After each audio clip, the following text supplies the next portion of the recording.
বিভিন্ন দেশের স্বার্থ সংশ্লিষ্ট কারণে যে কোনো সময়ে বেঁধে যেতে পারে তৃতীয় বিশ্বযুদ্ধ।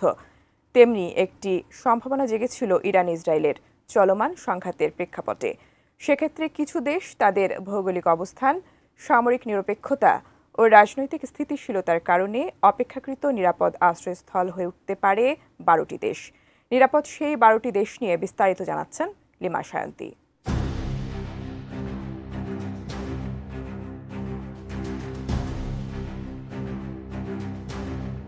ইরান ও ইসরায়েলের মধ্যে চলমান সংঘর্ষ এবং সম্প্রতি যুক্তরাষ্ট্রের ইরানের পারমাণবিক স্থাপনায় বোমা হামলার ঘটনায় বিশ্বজুড়ে শুরু হয়েছিল বিশ্বযুদ্ধের আশঙ্কা। সে আশঙ্কা আরও বাড়িয়ে দিয়েছিল ইরানের পারমাণবিক স্থাপনায় মার্কিন হামলা।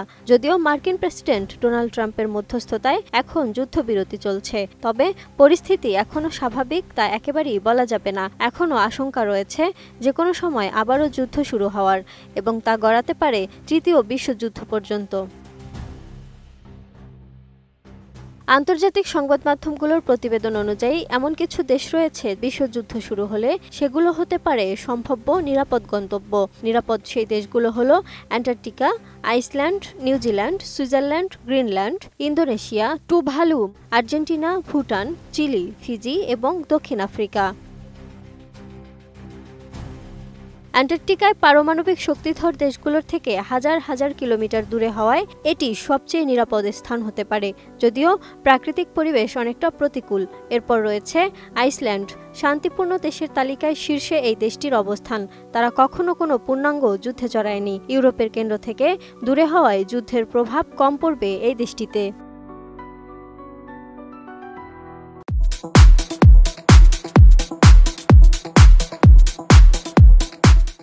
অন্যদিকে নিউজিল্যান্ড নিরপেক্ষ পররাষ্ট্রনীতি ও পাহাড় ঘেরা অঞ্চল হওয়ায় দেশটি নিরাপদ। এই দেশটিতে যুদ্ধের সম্ভাব্য টার্গেট হওয়ার সম্ভাবনা কম। এরপর রয়েছে সুইজারল্যান্ড। ঐতিহাসিকভাবে নিরপেক্ষ একটি দেশ, দ্বিতীয় বিশ্বযুদ্ধেও নিরপেক্ষ থেকেছে।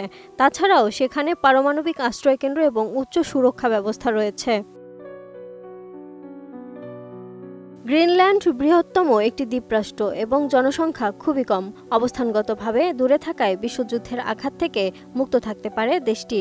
এদিকে ইন্দোনেশিয়ারও রয়েছে নিরপেক্ষ পররাষ্ট্রনীতি। যুদ্ধবিরোধী অবস্থান দেশটিকে তুলনামূলকভাবে নিরাপদ একটি দেশে পরিণত হয়েছে। টুভালু মাত্র 11,000 জনসংখ্যার একটি রাষ্ট্র। সামরিকভাবে অনগ্রসর হওয়ায় দেশটিকে হামলার টার্গেট হিসেবে দেখা হয় না। এরপর রয়েছে দক্ষিণ আমেরিকার আর্জেন্টিনা। খাদ্য নিরাপত্তা, প্রাকৃতিক সম্পদ এবং রাজনৈতিক স্থিতিশীলতার দিক থেকে এই দেশটি অনেকাংশে এগিয়ে।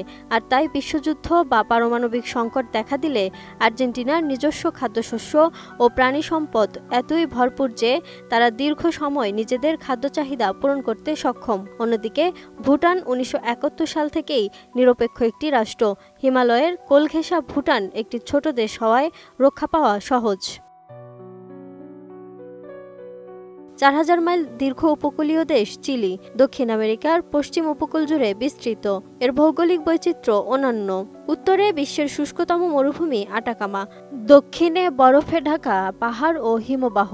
এই বৈচিত্র্য চিলিকে প্রাকৃতিক দুর্যোগ বা যুদ্ধকালীন সময়ে আঞ্চলিক নিরাপত্তা জোগাতে সাহায্য করতে পারে। তাছাড়াও প্রাকৃতিক সম্পদে সমৃদ্ধ এই দেশটি তামা, লিথিয়াম, সোনা, রূপার মতো খনিজে ভরপুর।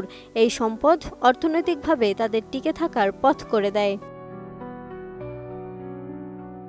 অস্ট্রেলিয়া থেকে প্রায় 2700 মাইল দূরের দ্বীপরাষ্ট্র ফিজি প্রশান্ত মহাসাগরের মাঝখানে একটি বিচ্ছিন্ন, শান্তিপূর্ণ ও প্রাকৃতিক বনাঞ্চলে ঘেরা এই দেশটিকে বিশ্বের অন্যতম নিরপেক্ষ ও নিরাপদ স্থান হিসেবে ধরা হয়। যুদ্ধের কেন্দ্রবিন্দু থেকে অনেক দূরে থাকায় ফিজিতে সামরিক হস্তক্ষেপ বা আক্রমণের সম্ভাবনা একেবারেই কম। তাছাড়াও গ্লোবাল পিস ইন্ডেক্সে উচ্চ অবস্থান, শান্তিপূর্ণ দেশের তালিকায় শীর্ষে থাকায় এটি যুদ্ধকালীন নিরাপদ বিকল্প। এরপর রয়েছে দক্ষিণ আফ্রিকা।